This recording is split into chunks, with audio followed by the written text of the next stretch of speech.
Sébastien Krebs sur Europe 1. Quand on partait de bon matin, quand on partait sur les chemins, à bicyclette. Tous à bicyclette ce matin, on parle vélo avec le premier invité de la matinale. Bonjour Olivier Schneider. Bonjour. Merci d'être avec nous dans le 5-7 d'Europe 1. Vous présidez la Fédération des usagers de la bicyclette.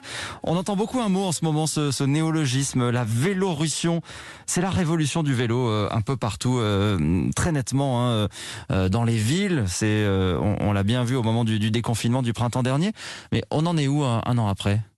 Écoutez, ça continue parce que les Françaises et les Français ont adopté littéralement la bicyclette comme geste barrière qui, en plus d'être un geste barrière, est un geste plaisir. Avec toutes les contraintes qu'on a de la crise sanitaire, ça fait partie des rares avancées qu'on a eues depuis un an, le fait qu'il y ait davantage de pistes cyclables. Et donc on a une augmentation sensible de nos concitoyens qui se déplacent à vélo. Plus 27%, je disais, de fréquentation des pistes cyclables. Vous le disiez, ça reste le meilleur geste barrière et c'est devenu finalement un moyen de transport du quotidien qu'il n'était pas jusque-là. C'est vrai que le vélo était légitime comme sport, légitime comme loisir ou pour faire du tourisme, mais était moins en France par rapport à d'autres pays légitime comme mode de transport. Et le fait d'avoir permis aux gens de laisser de la place aux autres dans le métro, de lâcher leur voiture et d'avoir un peu d'activité physique pendant que les salles de sport sont fermées, mais tout en se déplacement au travail, ça a légitimé le vélo et c'est quelque chose dont il avait vraiment besoin pour servir la France et permettre tous les avantages qu'a le vélo pour la société française. Alors il y a des chiffres, les chiffres de l'Observatoire du cycle en 2020 qui viennent confirmer ce que vous nous dites, l'usage du vélo, plus 10% par rapport à 2019 sur l'année 2020. On verra si cette progression continue en 2021. Et puis il y a ces presque 2 millions de Français qui sont allés réparer leur vélo sur l'année écoulée grâce à la prime que le gouvernement proposait de 50 €. Voilà, ça confirme ce phénomène. Il manque même des réparateurs finalement. Tout à fait. On a réparé grâce au coup de pouce vélo réparation 2 millions de vélos, mais l'appétence de nos concitoyens pour réparer des vélos était bien supérieure. En fait, tous les mécaniciens disponibles ont bossé tant que possible pendant 10 mois. Si vos auditeurs ont essayé de prendre rendez-vous pour réparer leur vélo, ils savent que les agendas étaient pleins et fallait attendre parfois quelques semaines pour réparer un vélo. Et donc on s'est rendu compte que dans les métiers de la transition écologique, il y a aussi d'être réparatrice ou réparateur. Et donc on a même lancé des formations dans ma fédération. Et donc on va former 1250 opérateurs cycles, c'est-à-dire mécaniciennes et mécaniciens en herbe, pour aider les mécaniciens experts à se concentrer sur les tâches compliquées et les décharger sur les tâches basiques. L'autre phénomène extrêmement visible l'été dernier, c'est la rupture de stock qui a frappé énormément de boutiques de cycles, prise d'assaut au moment des beaux jours. Est-ce qu'on va connaître la même chose ce printemps ou est-ce que la production s'est adaptée ? Est-ce qu'il y a des stocks là ? Alors malheureusement, la tendance est mondiale, mais l'industrie ne l'avait pas anticipé.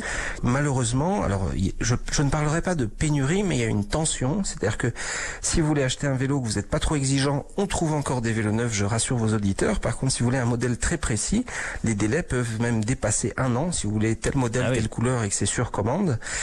Mais donc ça veut juste dire qu'il faut enfin relocaliser la production en Europe, mais sur des pièces de base.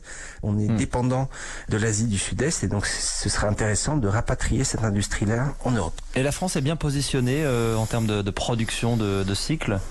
Alors la production de vélos en France augmente de manière très considérable, mais il y a vraiment une large marge de progression et donc il serait intéressant que le gouvernement l'intègre dans sa stratégie industrielle et que nous on milite pour qu'il y ait vraiment une mission vélo, non pas uniquement pour promouvoir les pistes cyclables, les stationnements et l'apprentissage du vélo, etc., mais aussi pour créer une véritable filière vélo et donc pour qu'en France on puisse pas se contenter uniquement de concevoir les vélos et les faire faire à l'autre bout du monde puis les assembler en France, mais vraiment faire tout au niveau européen de A à Z. Et donc là-dessus, c'est vraiment rien que le coup de pouce vélo dont on vient de parler a permis de créer 1500 emplois.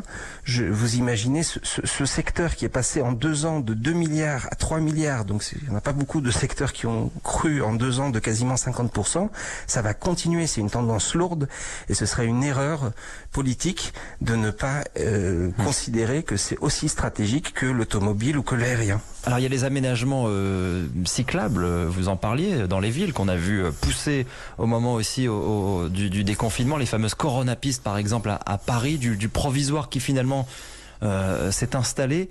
mais pas toujours du plus bon goût, hein, avec des blocs de béton, des plots jaunes. Vous trouvez, vous aussi, que ça a été mal fait, que ça dénature Paris ? Écoutez, moi je pense que c'est intelligent de faire des choses provisoires, même si c'est pas très joli, pour ne pas être obligé de défaire des choses qu'on a fait en dur. Je m'occupe pas particulièrement de la ville de Paris, moi je m'occupe du national, mais si vous prenez la rue de Sébastopol, alors qu'elle a été inaugurée très récemment, la piste cyclable s'avère trop étroite, et donc il va falloir tout casser et refaire plus large.